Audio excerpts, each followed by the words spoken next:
more insight into this move by the Trump administration and other major action here on Capitol Hill, we're joined by David McEwen, political science professor at Sonoma State University. Thanks for joining us. Well, it's a pleasure to see you both. Thank you for having me. Yeah, well, the hold here on education funds, from the Trump administration, we heard from critics like State Superintendent speaking specifically about this being illegal. Can you tell us what your take is on that? Yeah, I mean, look, you're going to see some elements where the Trump administration is going to be much more aggressive on funding moving forward. Obviously, events of Los Angeles, National Guard, areas of executive authority, okay, that's one thing.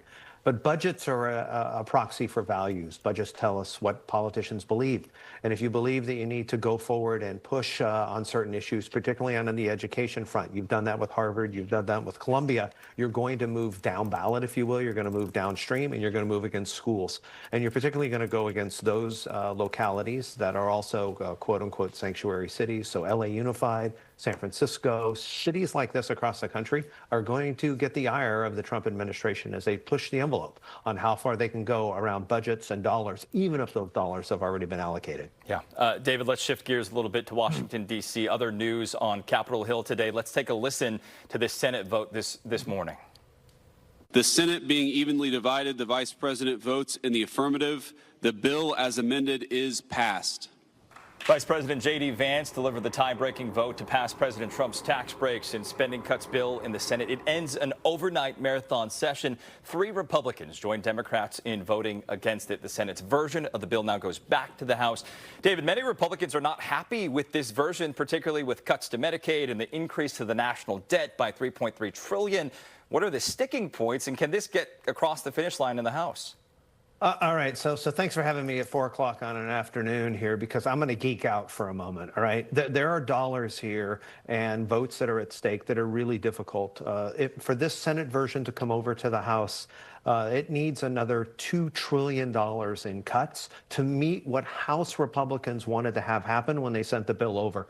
38 Republicans issued a letter last month where they said these are the terms for what's coming across and kind of gave the Senate some guidelines. But in order to get a deal like Lisa Murkowski and only lose 3 Republicans, as you mentioned, in the Senate, this is what John Thune had to put together. They are far apart, and there are about 15 to 20 Republicans. These are not just Freedom Caucus members. They're fiscal hawks. They're those that believe that the swamp and the federal government and federal spending, if you will, cascades over everything. And when that is done, they are going to lose some votes. And as your viewers will recall, this passed the House by only a single vote. So if someone is sick, if someone is upset, all of that can lead to a really close vote for Mike Johnson. This may carry on, looking at the markers that we have now, this is going to carry on probably past July 4th, even though voting is supposed to start in the House tomorrow. Well, David, Democrats are mobilizing to delay and ultimately stop the bill from becoming law. President Trump trying to get that vote in tomorrow. You mentioned that July 4th deadline, urging this bill to come to his desk. Now, what's the strategy behind that deadline from the president? Well, the strategy is to celebrate the nation's anniversary, to kind of roll out and recharge and revitalize the House and the Senate Republicans, but really revitalize and push forward past many issues for the Trump administration. That's going to be a hard lift. It's going to be Democrats don't have, as the minority, a lot of power here. There are a lot of procedural votes. They can slow go that so that it doesn't happen on July 4th. But you've got this contingent of Republicans that kind of breaks down about 9 to 10 people, 9 to 10 people, 9 to 10 people, and they all have specific asks, and a lot of those deal with more cuts. So what came over, even though Medicaid gets hit and 12 million people will lose health insurance, even though you're talking about growing the federal deficit and the debt by really trillions of dollars, it's not far enough for people like Keith Self, he's Texas 3rd, or Andy Ogles from Tennessee 5. These are 2 key members to pay attention to, because they move a bunch of others, like folks that we've seen, if you will, who have been front and center on spending cuts, like Chip Roy or Andy Biggs, those Freedom Caucus fellas. So you have to pay close attention to Keith Self and Andy Ogles, because they'll bring others with them if this vote is going to move in the president's favor, or it's going to be too tight for Mike Johnson to bring forward. David, on that note, you talked about the many factions of the Republican Party within the House. How much of a test is this of Speaker Mike Johnson and his fortitude, but also ultimately President Trump's control over the Republican Party? Yeah, I mean, look, Trump has absolute control over the Republican Party. Tom Tillis is a great example of this from North Carolina. Votes against the Senate package, but then, of course, announces that he's not going to be running for re-election. And we're 6 months away from 2026. And in that process, this is a test not just of Mike Johnson and moving money in the caucus, but really Donald Trump's attention to what's going on in the Republican Party. And that is going to be, I think, an important element here. And can Democrats kind of mess with that? It's still Trump's party. It's still MAGA, but what attention does he have, and how long is that attention span as they move forward if they don't meet that July 4th deadline?